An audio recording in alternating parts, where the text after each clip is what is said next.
What happens when a blind man, a woman of color, and a child of immigrants get together to discuss how diversity, inclusion, and equity affect your business? Hi, everybody. Welcome to the Choose Inclusion podcast. I'm UB, and I am the Latino white guy of the group. I'm Nina. I am the woman of color in the group. And I'm Mike. I'm the blind guy. It's that important, right? And that sets the tone. Again, it models that behavior of this is a non-negotiable belief and value and behavior that we expect at this organization, even in the most trying times. Well, and I love that. And Julie, our previous conversation, being the blind guy on the show, that's my role, talking about people with disabilities. We, organizations, restaurants, service industries that are still open to the public right now for takeout or delivery. They are the ones that were thoughtful in their digital platforms, making sure that they were accessible to the people with disabilities, which is 17 to 20% of the American population.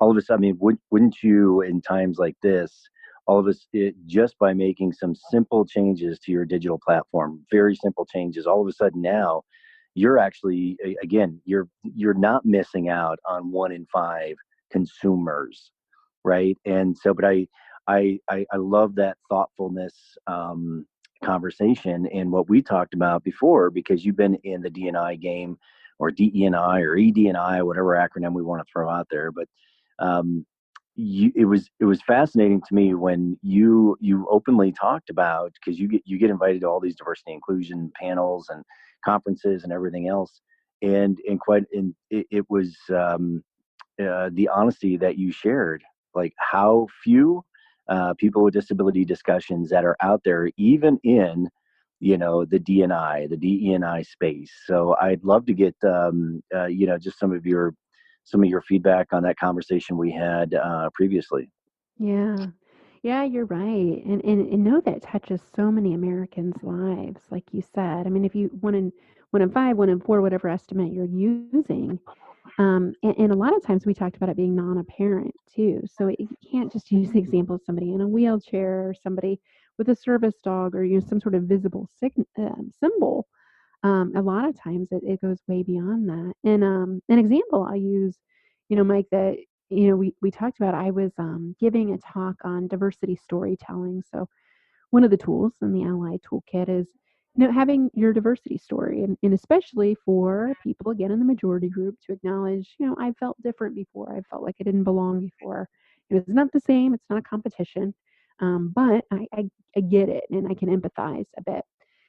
I was giving that talk, and a man in the front row came up to me afterwards, and I didn't notice at the time, but he showed me his hearing aids.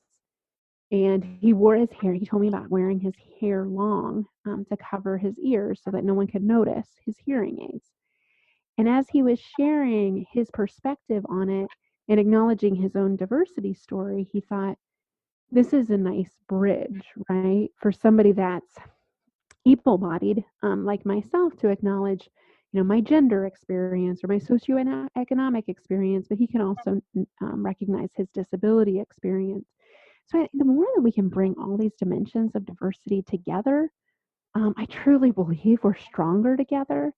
To keep us in silos, and the most, kind of infamous example of this is people of color and gender conversations have happened in vacuums and silos forever. And why is that? A woman of color can't undo the two. That's not fair to her. And it keeps us weaker. So just like with disabilities, just like with the LGBTQ community, even if you don't identify as someone as that part of that community, it's easy to say, well, what do I know about disabilities? Like, throw up my arms, run away, take my marbles and leave. Instead, as an ally, look at the common threads that we have across all these dimensions of the human experience and how we can be helpful to one another instead. Yes, it requires a bit of education. Yes, you have to do a little bit of homework. But there are podcasts like this. There are books that you can easily find to support your ally journey to get yourself more comfortable having that somewhat uncomfortable conversation at first. And I think that's what scares people away from talking about something like disabilities. Like, well, I don't want to offend anybody. I don't want to say or do the wrong thing. It's not about being perfect. It's not about being the perfect ally. It's really about understanding each other as humans. I love that. Get comfortable with feeling uncomfortable. I think that's a good slogan for everyone to kind of internalize. Well, especially now. Well, so the language that's used so often, and again, I'm very respectful, using because we're people first. So if our intent is to use the people first language, right? So people with disabilities, people of color, people, within the LGBTQ, like we're people first. However, on the flip side of that, just making sure that like I like to share a story of recognizing that sometimes to to maybe not be so fired up over what you think is the wrong intent. I flew with some friends into Cusco, which going to Machu Picchu, you got to fly into Cusco. And it's a small airport. It's a really small. They wheel up the stairs to each of the planes, and I'm sure they don't get a lot of blind people that are getting off planes going to Machu Picchu there. And so they had two security, two like airport agent, very big guys that came running up the stairs, and they grabbed me by each of the arm because their intent was to help me down the stairs and do all that kind of stuff. But my friend who was traveling with me takes a picture and says, "Look, Mikey's already arrested," because it looked like I was being arrested, and I could have freaked out, and there was a language challenge barrier, there was all kinds of things, but I could tell that their intent wasn't malicious, their intent wasn't to be degrading, their intent was to help, and sometimes I think if we stop taking so many things so personal and feeling like, oh, I'm being attacked for my gender or my relationship orientation or for my color, like we're, and maybe take a step back and hit the pause button. And just realize, I think when we're using these allyship kind of conversations, not everybody's trying to attack. And I think hitting the pause button each individually can help those relationships and that ability to build more bonds. Feels like those two guys maybe were really secretly wanting to be in the WWE. They carried me all the way to the baggage. It was pretty entertaining. They carried me all the way to the baggage. Oh my goodness, that's really funny. Can we get a picture of that and post that on our website? Oh, please. I think it speaks to the challenge of an ally is what do you do in that situation? You want to do something. No one wants to stand by and be idle, but what is the most helpful thing you can do? And people don't know sometimes what to do. And like you said, positive intent. I always joke with people. No one gets out of bed in the morning like, oh, I'm going to ruin someone's day. I can't wait to be a racist today. It just isn't usually a motivator of people. It might feel like that sometimes, but it's usually not the motivator. Yeah. And instead, most people are coming from a good place. Yeah, I totally agree. And when I think that's like where the awareness comes in. That's why all these resources and and just learning about yourself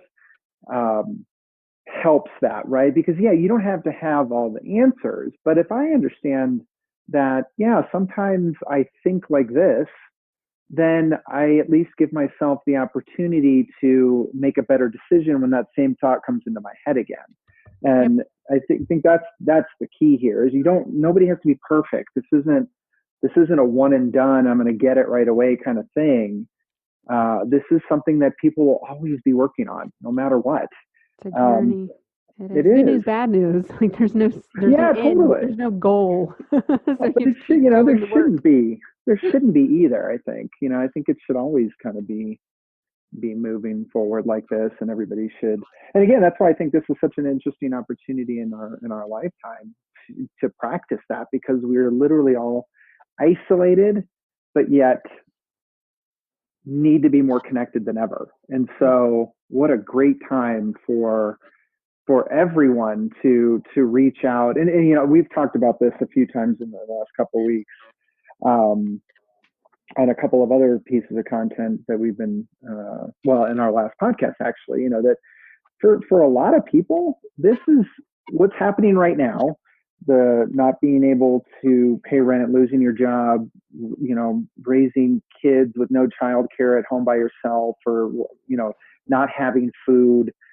That's been happening to a lot of people just in normal everyday life. Forget about COVID-19.